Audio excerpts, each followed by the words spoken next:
Salut les amis, bonjour et bienvenue sur Aki Télé. Alors c'est une rencontre de Christophe totalement inhabituelle aujourd'hui. Nous sommes dans les locaux de France Bleu Gironde d'une part et nous recevons un invité que nous avons déjà eu l'occasion de tutoyer au Salon du Livre de Saint-Estèphe. Il est là, son nom il le signe de la pointe de son épée qui est souvent pleine d'humour. C'est Jean-Pierre Goffre. Bonjour mon cher Jean-Pierre. Bonjour Christophe. Pourquoi avoir choisi France Bleu Gironde ? Je crois que tu vas nous le dire tout de suite. Bon, parce que j'y ai sévi, le mot, Oui. c'est le mot qui convient, je crois, pendant 18 ans très exactement, tous les matins, dans une chronique de quelques minutes, de 3-4 minutes, tous les jours, qui a passé un petit peu à la moulinette toute l'actualité locale, nationale et internationale. Et ça s'appelait C'est lui qui le dit. Et ça s'appelait C'est lui qui le dit, voilà. ça. Qu'on rappelait rarement d'ailleurs à l'antenne. Ouais. On rappelait d'ailleurs rarement ce titre, mais c'est vrai que ça s'appelait C'est lui qui le dit, comme la même chronique faite sur France Info pendant quelques années aussi, s'appelait Il était une mauvaise foi. Et ça s'est appelé ensuite Il s'est levé du mauvais pied. Tu vois, je me suis renseigné. Absolument. Ça qu'on a c'est changé. ensuite. Oui, c'est ça. Voilà, il y avait. On a donc, moi j'ai toujours eu, depuis pas mal d'années maintenant, ce petit créneau de chronique d'humeur et d'humour. Oui, d'humeur et d'humour. Alors, tu es tellement célèbre qu'il y a quelqu'un que tu as pourtant épinglé de temps en temps, qui, lors de ta dernière émission, s'est fendu de l'appel. Et franchement, ce monsieur à peine connu à Bordeaux s'appelait, mon cher Jean-Pierre. C'est Alain Juppé qui m'a fait la surprise. Extraordinaire. La surprise de me passer un petit coup de fil. Enfin bon, c'est pas vraiment un hasard. Hein. Il le savait. Il le savait. C'était bien sûr un coup monté. C'était un coup monté. C'était un coup monté par Yves Maugre, notamment le rédacteur en chef de France Bleu Gironde. Et c'est vrai que, avoir ce petit dialogue, ce petit coup de fil d'Alain Juppé lors de ma toute dernière chronique, c'est-à-dire en décembre, juste avant les vacances de Noël 2019, je dois dire que ça m'a fait plutôt plaisir parce que c'est vrai que je l'ai quand même pas toujours raté dans mes chroniques. Hein. Il était assez. Tu sais quel est le titre pas de ma chronique, mais de ton portrait ? Je ne sais pas, mais voilà. Jean-Pierre Goffre, le meilleur d'entre nous. Ça c'est autre chose. Mais mais écoute, c'est vrai que donné cette idée. Oui, non, avec c'est vrai, Alain c'est vrai. Juppé, que tu avais rencontré plein de fois au Oui, préalable, on s'est bien rencontrés évidemment. plein de fois et on a toujours gardé on a toujours eu d'excellents rapports. Et voilà, il a eu la gentillesse de me faire cette surprise pour la dernière. Alors, tu as un passé d'homme de radio, d'homme de télévision, vous le connaissez. Tu as connu l'aventure Jacques Martin, ainsi fond. Alors, il y avait des gens à peine connus à l'époque qui s'appelaient quand même, tu vas nous les rappeler, parce que tu as bossé avec eux. Pendant quelques années, Laurent Gérard, j'ai vraiment assisté quasiment au début de Laurent Gérard à la télévision. Ouais. Il faisait déjà un petit peu de radio sur France Inter le midi, en tant qu'imitateur, bien sûr. Mais il y avait Virginie Lemoine aussi, sa compagne de l'époque peut-être. Absolument, voilà, c'est elle qui lui a permis d'intégrer l'équipe. Il y avait Julien Courbet, il y avait Jacques Ramade. Enfin bon, il y avait vraiment Vincent Ferniaud, c'était un petit peu après, un petit peu après. Enfin bon, une belle aventure de 4 ans. Alors cette aventure, elle a été précédée d'une expérience d'homme de radio assez classique, c'est le cas de le dire, puisque tu étais à Radio Classique, que rien ne te prédisposait à écrire des chroniques d'humour et d'humeur, comme tu le dis. Encore avant, j'étais surtout à Europe 1 pendant 7 ans, puisque c'est mon métier, hein, le métier de journalisme. Le métier de journaliste est mon métier de base, d'origine, de formation. Et j'ai eu la chance de le pratiquer au tout début des années 80, des 80 et 86, à Europe 1, qui était quand même à l'époque, je peux le dire, ce qui se faisait de mieux en matière de journalisme, avec des noms incroyables pour apprendre le métier et l'apprendre à la vitesse grand V, avec des gens comme Philippe Gildas, comme Charles Villeneuve, comme André Arnaud. Et Pierre Bonte, que tu as retrouvé l'autre jour à Sainte-Hélène. Absolument, incroyable. À Saint-Estèphe, que j'ai retrouvé. J'ai dit à Sainte-Hélène, à Saint-Estèphe. L'autre jour à Saint-Estèphe, oui, ça m'a fait très très plaisir de le revoir. 80 ans, voilà. toujours bon. Donc l'apprentissage à Europe 1, c'est quand même quelque chose, et c'est vraiment des souvenirs formidables. Et puis après, effectivement, il y a eu l'aventure Radio Classique, et c'est là que ça a un petit peu basculé. C'est vrai. Bon. J'avais intitulé une de mes parties, tu sais, c'est très, très scolaire, ce que je fais. La naissance d'un trublion. Est-ce que tu te vois comme tel ? J'en sais rien. Peut-être que d'autres me voient comme tel. T'as bien égratigné les gens quand même. Ah ouais, j'ai égratigné, mais gentiment, t'es pas méchant. Je crois pas. Et j'espère surtout que c'est jamais gratuit. Moi, j'aime pas ce qui est gratuit. Même si de temps en temps ça fait plaisir, parce que bon, sur un mauvais jeu de mots ou sur une facilité. Tu t'es fait allumer de temps en temps après un portrait ou un invité un peu égratigné. Oui, bah, bien sûr. Il y a des gens qui en direct ont pas toujours. Mais enfin, c'est comme ça vient toujours finalement des mêmes bords, c'est-à-dire des extrêmes. Ça me rassure, c'est plutôt rassurant. Et puis un maire ou deux, un maire ou deux d'une commune de commune girondine que je vais pas citer. Prescription. Mais oui, puis bon, depuis, on s'est largement expliqué.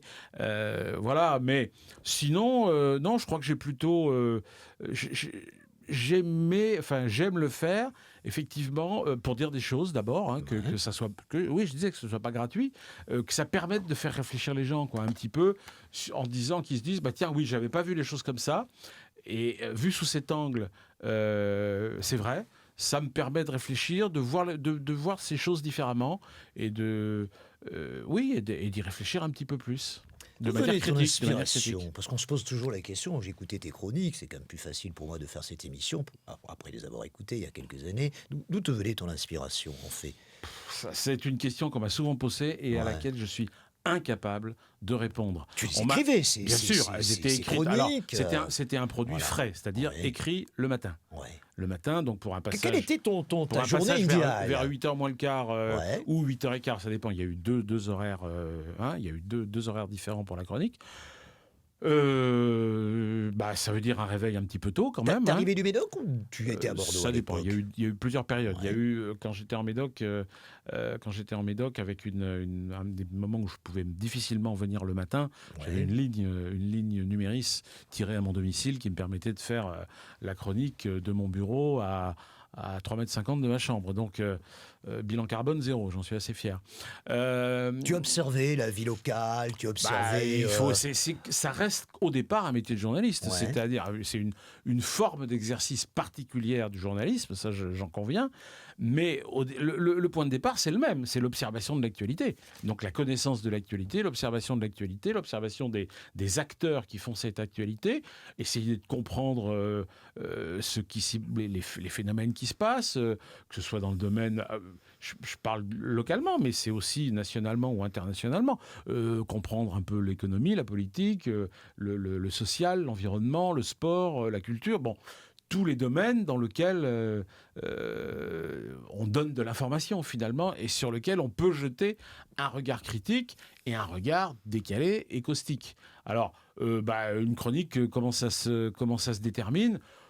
J'arrive le matin, ou en tout cas je découvre le matin la presse. Alors c'est Sud-Ouest pour le local, bien évidemment. Et puis c'est tout ce qu'il peut y avoir d'informations qui arrivent par les sites internet, que ce soit Google News, le site de France Info, le site des journaux, etc.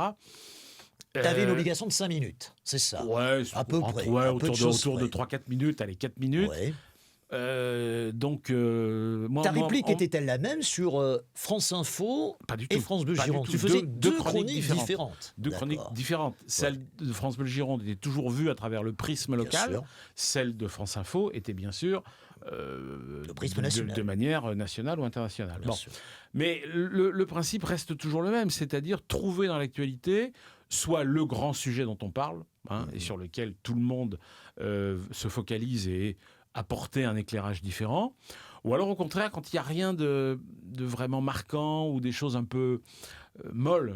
L'actualité n'a pas toujours du talent. On dit souvent que le chroniqueur n'a pas de talent, mais que l'actualité en a souvent beaucoup. C'est vrai que ça aide bien quand il y a une actualité forte. Puis des fois, il y a une actualité... alors des fois, il y a une activité brûlante. Un petit peu mollassonne. Avant qu'on ne présente ton bouquin, parce qu'on est surtout aussi venu pour cela aujourd'hui, il y a eu des moments absolument tragiques dans l'actualité. Je pense bien sûr aux attentats de 2015, ceux de Charlie Hebdo et bien évidemment ceux de novembre 2015. Et également une actualité un peu moins tragique, mais qui était largement inspirée dans un des spectacles. C'était l'actualité politique. Ce sont les élections de 2017. Et là, tu écris un spectacle qui s'appelle Le Candidat. C'est bien cela. Alors pour 2015, tu avais écrit, je crois, un spectacle. J'ai écrit un spectacle, oui. J'ai écrit un spectacle. Tu égratigné un petit peu Dieu. Que j'ai joué. j'ai joué sur scène avec Éric Sanson, comédien bordelais bien connu, sur lequel on a réfléchi au lendemain des attentats de Charlie. On s'est dit qu'il faut qu'on fasse quelque chose sur la religion d'une manière générale. T'as pas eu peur? Non. Bah non, dans le contexte de l'époque. Non, on doit pas. Et c'est vrai, je me suis dit comment on peut parler des religions en général. Il n'y a pas de raison d'attaquer une religion par rapport aux autres. Donc on s'est dit voilà, on va parler des religions monothéistes, les 3 grandes.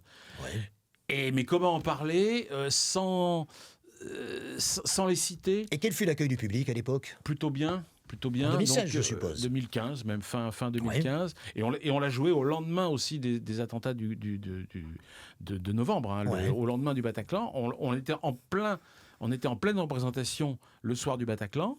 Quand on a appris ça en rentrant à la maison, on s'est dit, bon, qu'est-ce qu'on fait? On joue demain ou pas? On peut rire après le Bataclan de cela? Est-ce que ça a été possible? Est-ce que tu t'es posé la question de te dire j'arrête ça, je le fais pas? Oui, bien sûr, on s'est posé la question, mais avec Éric, on s'est dit il y a pas de raison, on continue justement pour ça, pour les gens, pour les victimes et pour les idées, enfin pour les idées qui doivent les idées de laïcité qui doivent être là. Et en respectant les religions en même temps. Enfin, je veux dire, chacun fait ce qu'il veut à partir du moment où il fout la paix aux autres. Enfin, c'est très très simple. Pas de prosélytisme, pas de... Voilà, c'est tout. Et donc le spectacle s'appelait « Et l'homme crée à Dieu ». Et on s'est bien marré. Et Jean-Pierre Goffre créa Le Candidat, également, quelques années plus tard. Alors là, on était en pleine préparatif de l'élection présidentielle. Une vraie mise en boîte du monde politique à travers un personnage évidemment immonde, épouvantable, absolument affreux, absolument affreux, que j'ai pris un énorme plaisir à jouer parce que j'adore jouer les salauds. C'est un truc. Tu n'es pas du tout dans la vie pour autant. T'es le contraire des gens que tu plagies et que tu joues. J'espère pas, mais en tout cas, non. Attention, ta femme t'écoute. Jouer sur scène un affreux, c'est un régal. C'est un régal. Bon. Écoute, on va parler un petit peu de ton bouquin, parce qu'on est venu pour cela. Alors, l'actualité nous aide de temps en temps. Le Ballon d'Or, c'est vrai que si franchement, il y a une semaine, on m'avait dit que je parlerais du Ballon d'Or, je ne l'aurais pas cru, mais là quand même, Benzema, il va de cette extraordinaire citation qui a dû beaucoup te plaire, c'est le Ballon d'Or du peuple. Alors, réaction de Jean-Pierre Goffre à une telle citation qui va rester dans les mémoires. Oui, alors le Ballon d'Or du peuple, je ne sais pas trop ce que ça veut dire. Écris-moi quelque chose là-dessus. On avait déjà eu la main de Dieu de Maradona. C'est vrai. Le Ballon d'Or du peuple, oui, bon. Non, moi, ça me j'ai l'impression qu'aujourd'hui, il faut absolument faire une phrase, faire un mot, parce qu'effectivement, Benzema, on sait d'où il vient. C'est vrai que il n'est pas né avec une cuillère dorée dans la bouche. C'est sûr qu'il vient des quartiers très populaires de Lyon.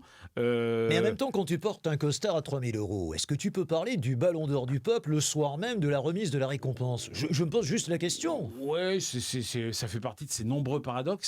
Ça fait partie de ces nombreux paradoxes du monde du foot en général, enfin du monde du sport, sport de haut niveau, du sport professionnel de haut niveau, avec des gens effectivement qui sont souvent issus de milieux archi-modestes, pour qui le foot est un ascenseur social indiscutable, on va pas le contester, et qui ensuite, une fois qu'ils sont au sommet, qui gagnent des sommes folles, gardent, je pense, en eux leurs racines. Alors, il y en a qui le font avec humilité. Je trouve que quelqu'un comme Zinedine Zidane, malgré quelques dérives qataries notamment, malgré quelques dérives qataries, des dérives importantes, je pense qu'il a gardé une forme d'humilité qui fait qu'il sait d'où il vient. Benzema... alors c'est marrant parce que c'est effectivement le Ballon d'Or du peuple et en même temps, 2 mois avant, il se faisait épingler sur les réseaux sociaux pour ses vacances à Dubaï en jet ski, un peu paradoxal. Ferrari et avion privé. Bon, je pense qu'on sera constamment dans ce genre de paradoxe. Et la sextape, quand même, qu'il ne faut pas oublier. Oui. Oh, mais ça, parce que apparemment, tout le monde l'a oublié. Oui, puis n'importe qui peut faire une sextape. Il était insélectionnable il y a 5 ans, et aujourd'hui, c'est le plus grand d'entre nous. Voilà, mais et puis bon, alors, non, mais l'idée du peuple, c'est aussi de se dire, voyez d'où je viens et où je peux arriver. Et puis aussi que ça a été très long, parce qu'il a 34 ans. Hein, il y a des petits génies style Messi ou Cristiano Ronaldo qui ont été distingués du Ballon d'Or alors qu'ils avaient 22, 23 ans, et qui en ont eu plein. Donc il y a un côté précoce. Lui aussi a été précoce, mais vraiment pour arriver au sommet, on voit que ça a été assez long. Alors le football est un sport de gentleman joué par des voyous. Là, on va inverser évidemment la citation du rugby. Et toi, tu as écrit un bouquin qui était en réalité un dictionnaire qui est une réédition, c'est cela, si j'ai bien compris. C'est une réédition. Revue et corrigée. Oui, vraiment revue et corrigée. On avait fait la première version aux éditions Ferré pour la précédente Coupe du Monde. Et je dois dire qu'il était un petit peu resté dans les cartons de l'éditeur, pour faire très simple. L'éditeur qui est Sud-Ouest. Ah, aujourd'hui c'est Sud-Ouest, oui. À l'époque c'était Ferré. Et il était resté un petit peu dans les cartons de l'éditeur à l'époque. Et donc avec Sud-Ouest, on a décidé de le rééditer, mais surtout actualisé, remis à jour. Voilà. Alors 150... Et de le sortir quelques temps avant la Coupe du Monde, ce qui est assez 150 logique. définitions savoureuses, on ne va pas lire les mêmes parce que j'en ai déjà lu.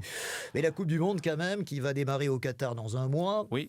On ne peut pas la laisser passer. Alors, bien sûr, on va rappeler un peu le contexte. Si les Qataris ont obtenu la Coupe du Monde, merci Michel Platini, merci Sarko, merci Zizou. Oui.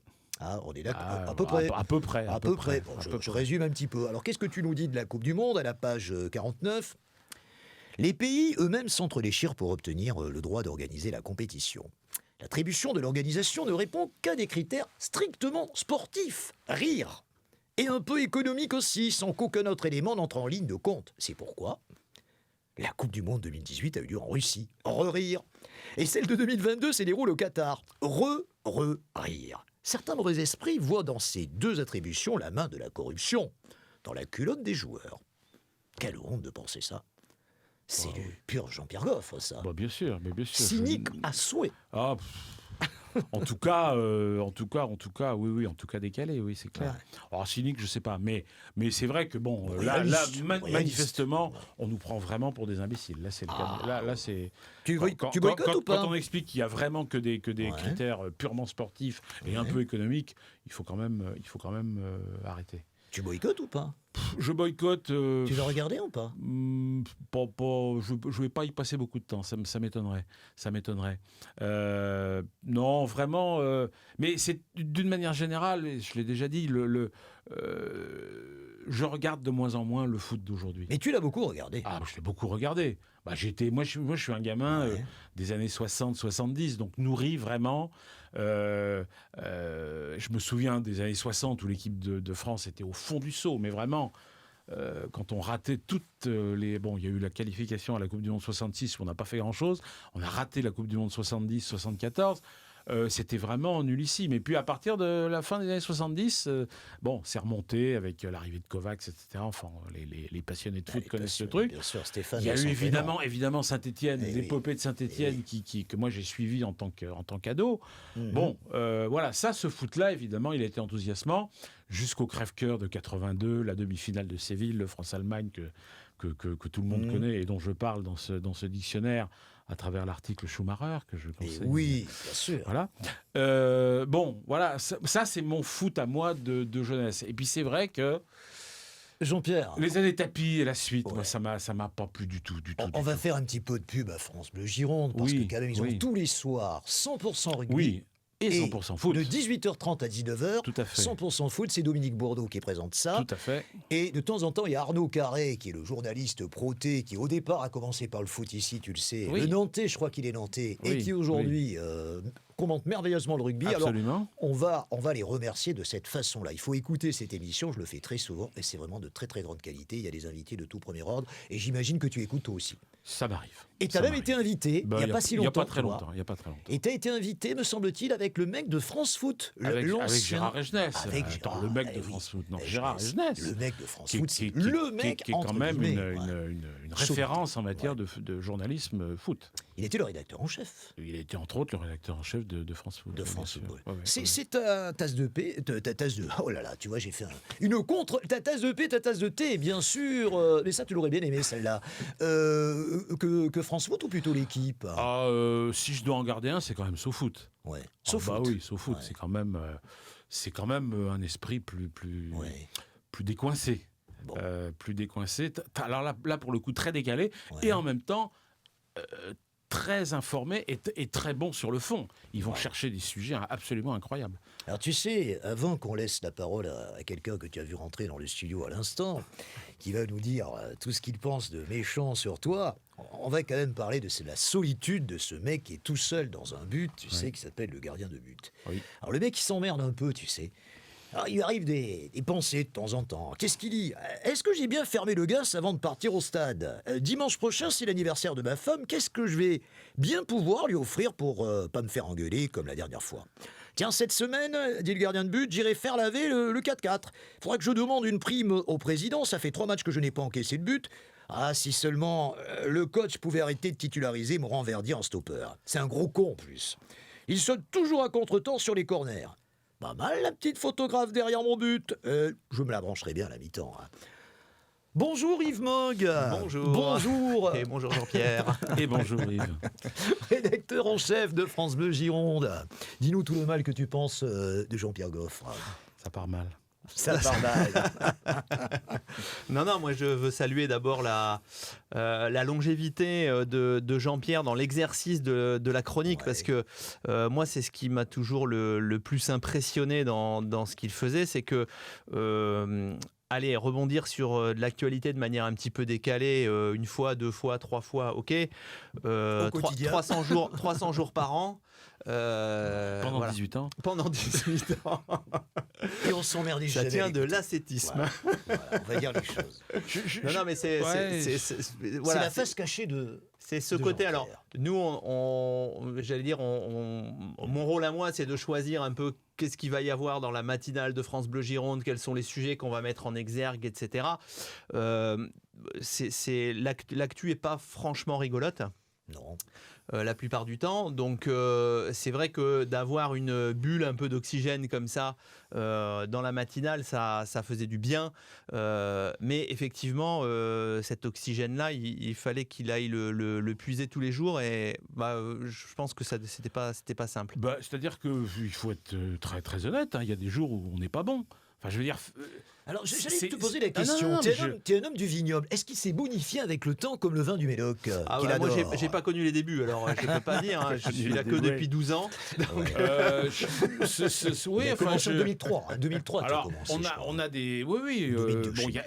comme je le disais, les jours où l'actualité a moins de talent, parce que c'est ça aussi... Ouais. On peut peut-être trouver des petits trucs au fil du temps, mais il faut aussi avoir l'honnêteté de dire qu'il y a des jours, on sort du studio, on se dit bon, j'ai fait le job, mais c'est pas la meilleure chronique que j'ai faite. En revanche, c'est vrai qu'on peut... Et qu'est-ce qui te le fait dire? Ce que t'en disent les gens, les auditeurs, ou c'est toi qui sens que t'as pas été terrible ce jour-là? Moi déjà, si je me fais pas trop rire, déjà, c'est ou pas autant que j'aimerais, voilà, je sais que c'est ça. Et puis il y a un truc en radio, il y a déjà, est-ce que le technicien qui est à côté vous écoute et rigole? Enfin, voilà, déjà là, je pense que c'est déjà un thermomètre assez efficace. C'est le premier public, c'est l'animateur, le meneur de jeu de la tranche, Dominique, mais bon, Dominique était quand même très bon public, et le technicien. Faisait mine de comprendre les chroniques. Mais tu sais, Yves, quand j'ai demandé à Gabriel Valdisseri si nous pouvions utiliser vos studios pour l'enregistrement de cette émission, il n'y a pas eu l'ombre d'un doute pour reprendre une émission liée à l'histoire. On m'a dit oui, vous utiliserez ces studios et c'est pas si commun que vous les prêtiez à une chaîne de télé ou à d'autres radios a fortiori.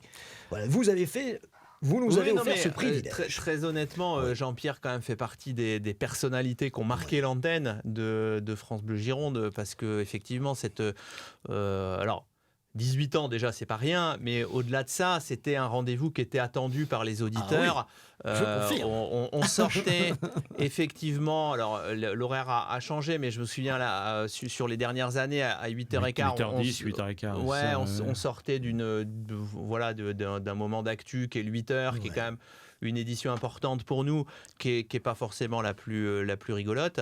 Derrière, on avait Jean-Pierre qui arrivait et on savait pertinemment. Et d'ailleurs, tous les ans, quand on devait réaménager les grilles, on se disait bon ben voilà, il y a un rendez-vous auquel on touche pas, c'est Jean-Pierre. C'est le facteur X, dirions-nous aujourd'hui. Ouais, c'est ça. C'est ça.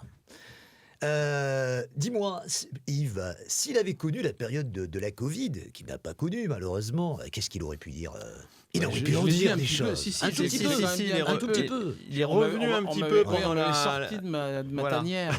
Ça a duré 2-3 semaines. Ça a duré quelques semaines. Bon, sur les débuts du confinement. Si, quand même. Qu'est-ce qu'elle avait dit? C'était terrible. Ouais, mais je vais essayer de trouver des bêtises à dire. Il faut dire qu'il y avait beaucoup de bêtises parce que quand même les ordres, dénonciation de ceux qui sortaient trop longtemps, les ordres, les contre-ordres, bah oui, comment se protéger de son voisin. Non, enfin c'était c'est une grande époque de n'importe quoi. Il faut bien. Sibeth Ndiaye, elle t'a inspiré? Alors moi je m'attaque pas aux gens pour les gens. Ouais. Ça a pas été forcément une de mes têtes de turc. Ça n'a pas été ta tête de turc. Et puis en plus, j'étais quand même ici en local. Voilà, mais j'ai beaucoup plus parlé de Philippe Poutou, bien sûr d'Alain Juppé, mon ami Philippe, la droite c'est mal, Madrel, voilà, par exemple, et Alain Rousset, le champion de l'usine de l'usine de petits pois dans la. Tu t'es encore fait des amis, quoi. Non, mais bon, voilà, des gens que. Non, puis il y a eu des périodes où c'était assez amusant parce que Jean-Pierre est aussi intervenu quand on avait des invités sur des formules un petit peu plus longues. Oui. Donc en fait, la chronique intervenait alors que l'invité était dans le studio. Donc l'idée c'était quand même de faire il y a eu des réactions parfois qui étaient plus ou moins agacées. Oui. Tu sais, mais comme je disais à Christophe, ça met souvent des extrêmes, donc moi ça me dérange pas. Et puis les politiques ont quand même un petit peu d'humour aussi, et cette capacité à prendre les choses avec un petit peu de philosophie. Je l'avais entendu, il avait été très bon aussi avec Arnaud Carry, il avait commenté un match jour à Chaban. Voilà. C'était un 1er avril. Un 1er avril. Non, mais on avait choisi, effectivement, je disais absolument n'importe quoi. Oui. Tu avais raconté beaucoup de conneries, je te le confirme. J'étais là en faux consultant. Voilà, et je me suis bien amusé. Voilà. Je vois un mec derrière la vitre là-bas qui me fait des gros gestes désespérés. Tu arrêtes tout ça. On va se quitter presque à regret. Yves, merci beaucoup. Avec plaisir. D'avoir participé à cette édition. Merci beaucoup. Et Jean-Pierre, c'est trop court. Je ne sais pas combien on a fait. On a dû faire 25 minutes, mais qu'est-ce que ça a passé? C'est absolument phénoménal.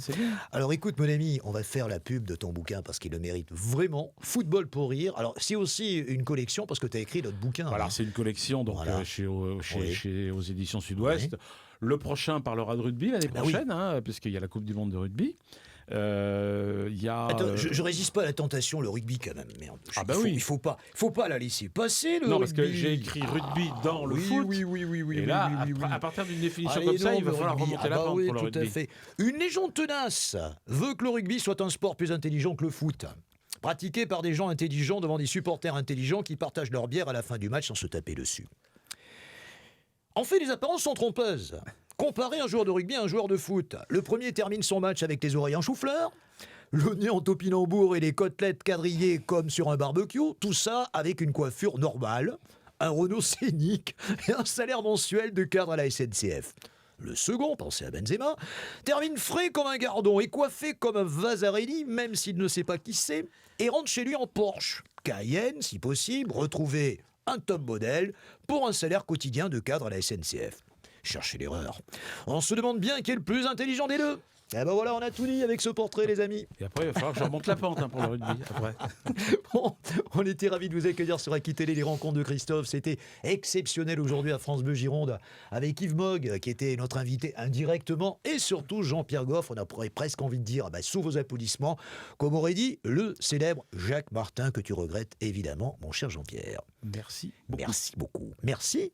Et à très bientôt, et dans 15 jours, ça va être une sacrée personnalité du théâtre, Monsieur Vuitton, que tu connais. Son prénom, tu vas nous le rappeler.